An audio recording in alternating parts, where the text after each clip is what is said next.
So many of you haven't even realized that you were born as a Ferrari. We outswam 9 million others to get here. We were born winners, victorious. Don't stare at the rearview mirror.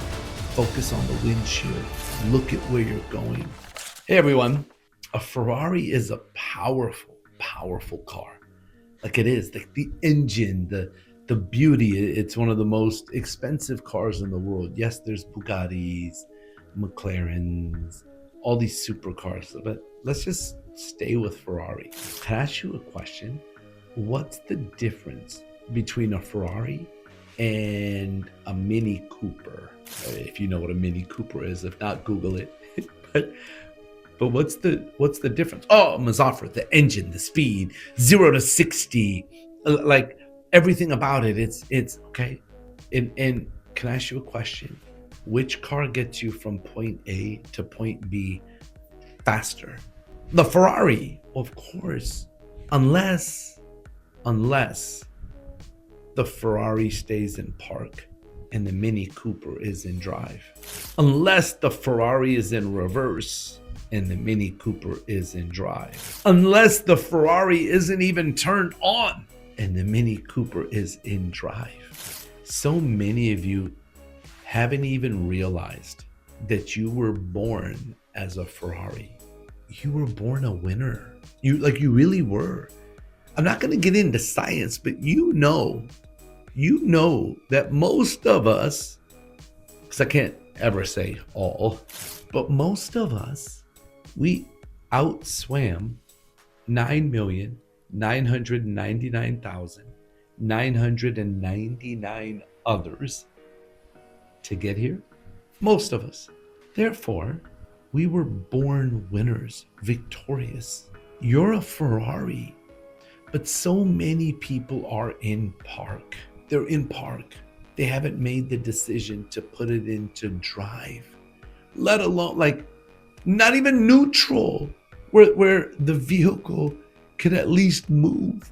They're stuck in park. They're contemplating, to consider, to evaluate, to figure out, to get all the information, to try to know everything. I was told by one of my mentors that ignorance on fire is better than knowledge on ice.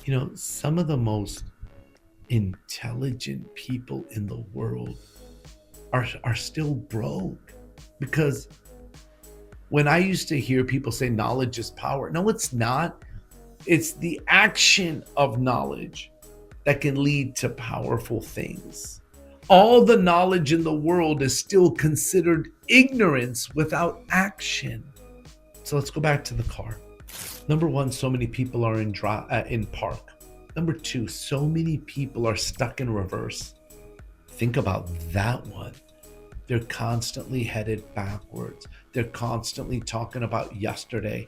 They're constantly going, I hope that doesn't happen again. They're constantly going, remember when? They're constantly going, yeah, but the last time I tried it. They're constantly going, yeah, but when someone else did it, this is what happened. And they're focused on the past, on what was, on what happened, on history, on yesterday, on last week, on 6 hours ago, on your last relationship, on your last job, on your last business. And they're so focused in reverse. Or another part of your car is the rear view mirror. So many people spend their life driving their car while staring at the rear view mirror. If you drive, and please do not do this. Do not test what I'm saying. Please do not jump in a car and drive forward while staring at the rear view mirror. The rear view mirror is designed for you to just quickly glance what's behind you so you can protect where you're going, so you can protect your vehicle. Yes, it's good to know the experiences from the past. It's good to learn from our failures. Like so many people talk about fail forward. So many people talk about learn from what you did. Like I have to say, I respect people that have great educations. I have my own version of a master's. Like I call it an MBE, which is a master's in business experience.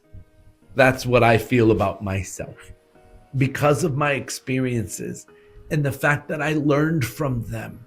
I make sure tomorrow is better. I make sure that I avoid. I make sure that I don't make the same mistake twice. Like, have you ever seen someone that makes the same mistake over and over and over again? Listen, a mistake or an accident, yes, it happens. But when you make a mistake more than once, is it really a mistake or is it now negligence? Okay, let's go back to the car. So many people I've even seen, they get out of park, they go past reverse, thank God. They're no longer in neutral, they're in drive. But you know what? They still have their foot on the brake. Now you're in drive, but your foot's on the brake because you're overcautious and you're hesitant to take your foot off the brake and put your foot on the gas. I've met people that when they finally put on the gas, they brake. A little gas, they brake. A little gas, they brake. You're never going to create success that way. You have to learn how to drive your vehicle. And number one, you have to have a destination. How many of you ever used GPS before? You know what GPS does? When you enter in the destination, the more specific your end destination is, the better instructions GPS can give you. If you tell GPS, I want to head due east, will it even give you directions? I don't know.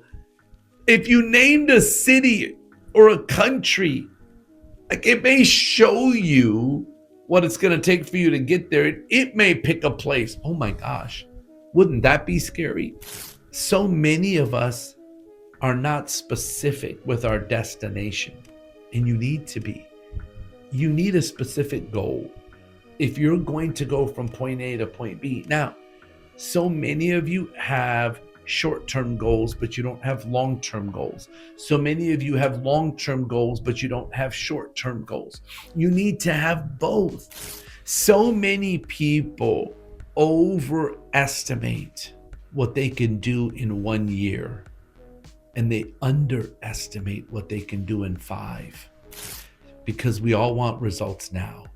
The minute you put your car in drive, you're expecting to win the Grand Prix your first year out the gate, instead of realizing that it's a journey and you'll have the ability to win, but you're going to have to learn from your mistakes. You're going to have to keep your car in drive long enough. You're going to hit potholes. You're going to have storms. You're going to have things in the road. You're going to have flat tires. You're going to have challenges with the car. You're going to have to go to a mechanic, which is a mentor. You know, a friend of mine, he's the author of a book called Millionaire Mindset. His name is Jerry Robert. He said, Muzafer, mentors will shave decades into days. Mechanics will fix your car because they have specialized knowledge and get you back on the road fast. A mentor can help fix the challenges in your vehicle and get you back on the road fast. But most of you don't want to go to a mechanic. You don't want a mentor.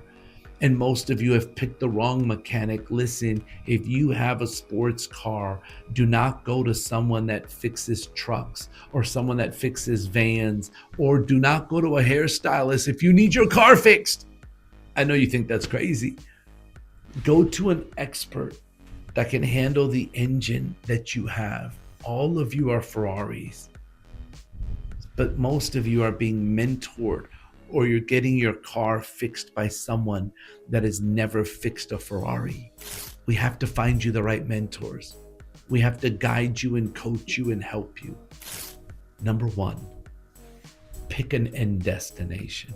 Number two, find someone that's gotten there in the time that you want to get there.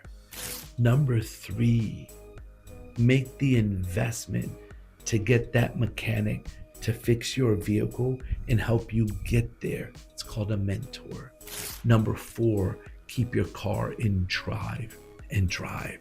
Number five, don't stare at the rear view mirror. Focus on the windshield.